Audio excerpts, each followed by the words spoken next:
Let's keep things moving here on Radio Boss. We're joined by a young lady, as a matter of fact, one of the rising stars in country music.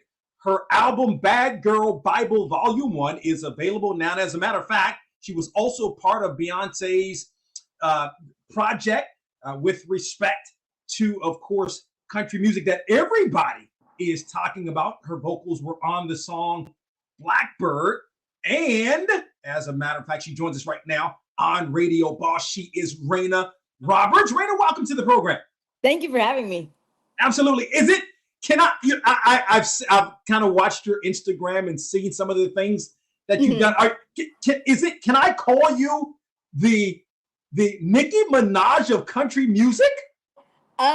I would say that that'd be one descriptor. I've never heard of it before, but I like it. Okay. I'm Yeah, I not like mad at it. the hair, the hair and all of that, and your Ah, whole kind of got it. style. And Got you. I'm not a rapper, but I would say if I was a proper rapper, Nicki Minaj of country would be perfect. But Nicki has definitely been one of the influences that has impacted like my life, my career, and I love her. oh, is that right? Okay, who else? Who else has been sort of an impact, maybe outside of the country music genre? Definitely Beyonce. She's always been my biggest inspiration. Um, Definitely Nicki, Adele, Sia, Chris Cornell. Who else do I really love? Lady Gaga. People that typically have really like huge voices that feel like larger than life is what I usually gravitate towards. So the country, the CMTs were what, a couple of weeks ago, and you presented Yes, I during did. those. Yeah, talk about that. How was that for you? Oh man, loved it. Always nervous when I have to speak in front of a lot of people, but it was great that I had like people that I know that was very supportive of me, and it was just a great experience. I love that I was finally on the other side, on stage, as opposed to um, being like watching from the audience perspective. Yeah, I'm going to tell you, I was watching one of your posts on Instagram, and Mhm. your song Louisiana came on a Mhm. country radio station, Yes. and you were your reaction. I was chuckling because I was like, that Mhm. is such an awesome reaction. Speak Thanks. to that in terms of hearing your own song, I guess, on the radio for the first time. Well, the awesome thing is like I've had a few songs on radio, but that was my first time hearing Louisiana on the radio, and with all these amazing things happening in my life and all these blessings, it was incredible because I remember the moment I had the idea like for the song, and then fast forward till now, and it's just great to be uplifted by people, and having people that actually listen to my music and like it, and want to play it on the radio in the first place. So it was a blessing. Reyna Roberts. The album is Bad Girl Bible Volume 1. She Yes. joins us here on Radio Boss. Speak to what led to the making, because you've been in this for quite some time now. Right. Speak to what led to the making of this album. I mean, I would say years and years of songwriting and my creativity. I feel like I'm always led by different like storylines, and just one thing that I really love about not just country music but music as a whole is storytelling. And I wanted to make sure that I was putting together a project that I, of course, believe in, but told a overarching story. And I feel like that's what Bad Girl Bible Volume One did.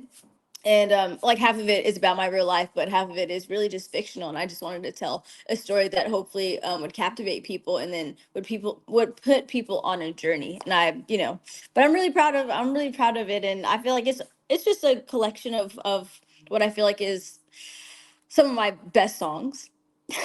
Yeah, So I I guess mean, that's like a long answer, but no, it's a good answer. It's thanks. it's a good answer. I mean, when I look like out in doing some of the research, so it Mhm. seems like you may have started in 2016, at least with your first Mm. single. This Mm-hmm. is your first album, and I think maybe after 2016, your next project may have been 2019. Was there ever a time Mm-hmm. that you thought maybe this maybe this music thing just may not happen for me? Nope, I never felt like that. I've never had that kind of mentality, and I've also, well, thankfully, I would say like I have a great support system, and I have an amazing family and friends, and team that cares about me. But um, I know what my purpose is. So for my whole life, I've never questioned what I was made to do. I've always known that music was my purpose, and this is what I was created for. So I never second guessed myself in terms of like, is this the right career choice for me? What does my future look like? I've always known that I'm destined to win. It's just a matter of when it's happening, as opposed to if it's going to happen. Yeah, I feel that, right? I Hmm. definitely and can relate to that. Hmm. Sort of really that said, where there's some moments of sort of, because you got to be patient. I mean, it sounds like you're saying you got to be patient. It's going to happen. Yeah. But are there some moments where you're like, man, you just get frustrated? I mean, I feel like that's a part of life in general. There's so many different things that happen in life where, you know, things can be frustrating if I think it uh I'm trying to figure out the best way to say this, how like I'm envisioning it. Um Sure. yes, I've gotten frustrated, but it's also a part of the process. It's also a part of growing. It's a part of learning and becoming a better version of myself. And if I didn't have those moments of frustration or um, just certain circumstances that I've dealt with in music, then I wouldn't be the person I am right now. And I wouldn't be making the music that I make now. So I'm glad for all those times I've been frustrated. And even though it can be really irritating and annoying at the time, overall, it's a learning lesson. Everything's really a learning lesson. Yeah.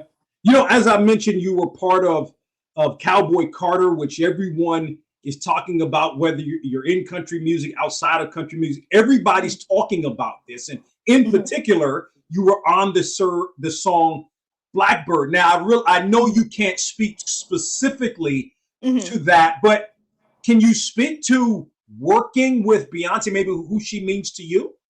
I can talk about the fact that Beyonce has been my biggest inspiration and my favorite artist, like essentially my whole life. And for her to not only have me a part of her project, but not like with her putting me on her project, that means that I am now also a part of her story. And that is like the biggest compliment that I can think of coming from her, especially because her music and her artistry has always impacted me, and it's shaped my voice, my music, my artistry, and my vision.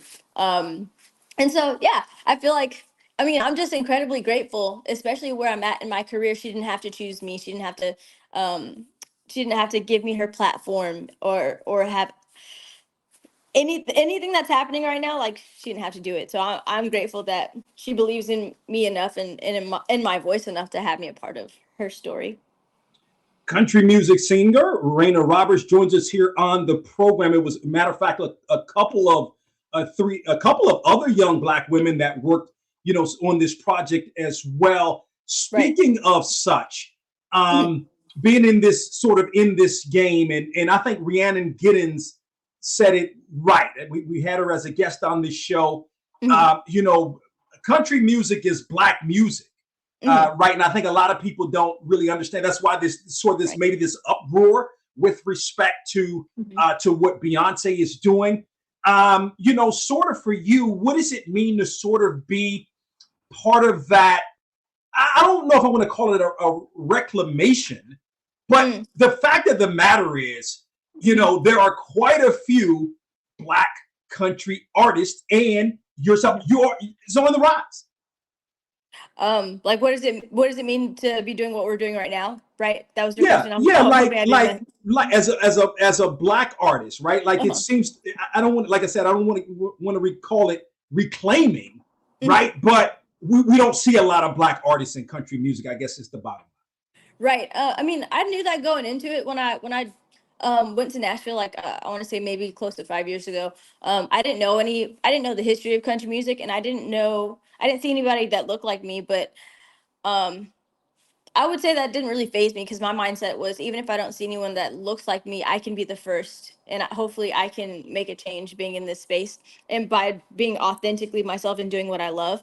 Um, and I feel really, really excited and really grateful about this time because I have so many friends with in country music like Brittany Spencer and Willie and a lot of artists that are on the album, which is really awesome.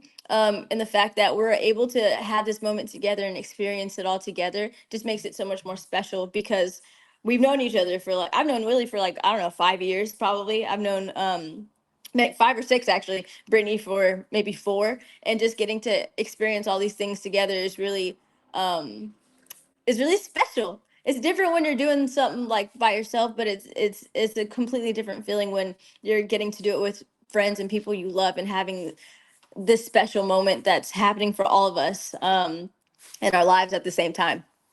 Yeah, no doubt about it. A couple of more thoughts with Reyna Roberts, who joins us here on the program. Speak to, maybe what led you to really get into country music? My parents played all genres of music for me, so I grew up listening to trap, to country, to blues, to classical, Spanish music, pop, like everything. So it's always been a part of my household. And with all those genres living in me, I can write them. I can write rock music. I can write pop. I can write country. As I was finding myself as an artist, I realized a lot of the songs I was writing were country songs, and so I was like, oh, well, a lot of these are country. My family was like, you should go to Nashville, and start building like your career there, and going to writing camps, meeting producers, and like building your music, building your sound more. And so that's what led me to Nashville. But it wasn't like really a trippy thing, or like a necessarily a surprising thing, just because I love all these different genres of music. So it wasn't really a surprise that I'm like, oh, I love country music. I love all music. I'm great. I feel like I'm great at writing it. And I have my passion is authentic, and so this is where I need to be at. Yeah, as I watch CMT sometimes and watch Mhm. some of the, I mean, I'm into country music as well, and you watch some of the videos, and it's mostly men, which is why I'm assuming they have Yeah. the Next Women in Country class, which you Right. were part of in 2021. That had to be exciting. Oh yeah, absolutely. With all of those things happening, I was like, okay, yeah, I'm on my way. And my dreams are becoming reality. In 2020, Mickey Guyton and Carrie Underwood posted me on their social media platforms, which led to CMT Next Women of Country. And then I was performing with Luke Combs on CMT, and then music on ESPN, and touring with Reba, and all those awesome things. And things are continuously were just building, taking time, but it was building. And then here we are 3 years later, and our well, are we in 2024? Yeah. I'm like, where are we at? What month is it? What day is it? And now I have a song with my favorite artist in the world. So I mean, it's really just all God's timing. And I just feel blessed to be able to do all these things and really do what I love. Like, this is my passion, this is my life. And it's not like it's not something that's just, I don't know. I feel like for some people it could be they just want like fame, or whatever the case is. But this is my whole life. I pour everything into my music and in my career. And so it's things like this are what I've been waiting for my whole life. Yeah, it is so awesome, really, to see you and in the space that you are, and really, I mean, people say on the rise, but like, I mean, Right. you've been doing this, like you've been doing this. The album, came out last year, so this is really, really good. Hmm. Sports. Are you a sports fan? uh, to be honest, I'll write music for sports, but I don't play sports. I wrestled in high school. That's about it when it comes to sports. I don't really. I'll go and watch football games, baseball games if I'm invited, and people ask me to come. Absolutely love it. I actually just did my first halftime show at Geodis Park in Nashville. I think that was like 2 weeks ago. So I love watch. I'll go watch it in person, but I've never necessarily gravitated towards it unless it was wrestling. Wait a minute, you wrestled in high Yeah, school? You I got to did. you got to tell us about that. I I don't even know what made me be like, oh, I want to wrestle. I remember my two of my friends in middle school um were wrestling one day, and I was like, that looks awesome. That looks so badass. Like, I want to do it. And keep in mind, I'm like 98 pounds. I'm still basically the same weight, but no coordination, very not athletic like at all. And so I don't know what made me be like, oh, this is something I want to do. But I was like, I want to do it, so I went and did it, and I trained, I worked hard, and I continuously got better over the years. But it was a journey. It was a journey. Let me ask you: do you see maybe doing something in the WWE one day? I could, yeah, like I know they have special guests. If they asked me one day, I would have to definitely probably train since WWE and like high school / college wrestling is so different. But if they asked me to come on, I'd be like, absolutely, tag me in. Let me know what you want me to do. I'm here. It'd Did be you awesome. so did you wrestle in college? I didn't wrestle in college. I thought about it, but I wanted to make sure that I didn't break myself because I had 2 concussions. I had shoulder surgery, and some other things. And I was like, I need to make sure my purpose in life is to be a superstar. I can't be broken. I can't be getting on stage all like, not being able to do my job. So even though I was in love with wrestling, I didn't want to stop. But I was like, okay, I have to because I need to make sure I'm good to perform. That's what I'm Yeah, here for. no doubt. Where'd you go to school? Where'd you go to college? Where did I go to college? I went to Cal State San Bernardino. I didn't graduate. I think I'm a year away from graduating, but Wow. all these things were happening and I was like, yeah, like I love school, of course, and I think it's important, but I've always known that I was meant to be a singer. So I was like, I need to go to Nashville because all these great things are happening in my life and, school will be there. I will complete it one day if I end up deciding to, but, I need to focus on what I was made to do. Yeah, no, that's really really cool. A lot of school. There are a lot of schools Mhm. in in Nashville. As a matter of fact, one I'm going to point Yeah. out in particular in Okay. Tennessee State University, HBCU, Tennessee State University in Yep. particular. Yeah. You know, so I'm just saying, Hmm. right? And now I was reading. Last thought, I was reading. You are you or your family part of an organization or forming an organization to support homeless veterans? Is that correct? Yeah, so my parents are veterans. My mother and my father were in the army for 10 years. My bonus dad, which is a stepdad, but I don't like to call him stepdad, so he's my bonus dad, Sure. Marine, um 20 years. And there's a time in our life, well, before Cartier joined us, my bonus dad, when I was about 8 or 9 years old, and we were homeless. My mom had lost her job as a professor. I can't remember what university she was at the moment, but um, and I feel like we need to do everything we can to take care of veterans, people who literally risk their lives every day to protect us. And whenever I meet somebody that has served us, I mean, thank you for your service is also really great, but I'm like, thank you for saving me. Thank you for protecting me. Like, you didn't have to do that. You chose to do that. And to me, like my family and people who serve our country, like they are heroes. And so I want to make sure that they are actually taken care of and not just not forgotten about. That is absolutely awesome and well said. The Thank you. album is Bad Girl Bible, Volume Yes. 1. It's available right now. Check it out. She was also part of Beyonce's Cowboy Carter. She Mhm. is Reyna Roberts. She joins us here on Radio Boss. Reyna, we appreciate the time. Continued success in all you do. Thank you so much. I appreciate you very much for saying that.